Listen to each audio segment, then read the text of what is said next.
Hello అండి.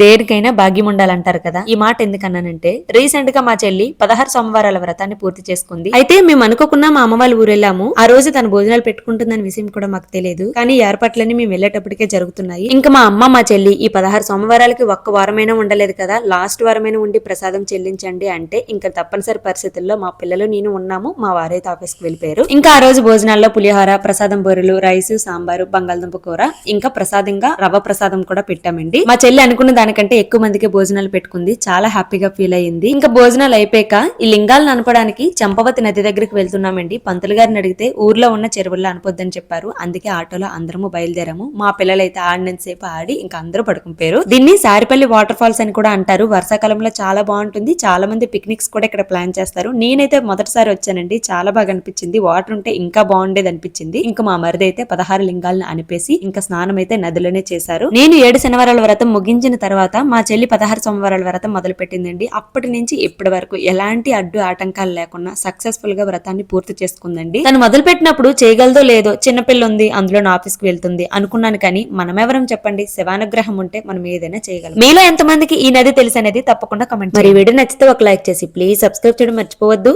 ఓం నమః శివాయ.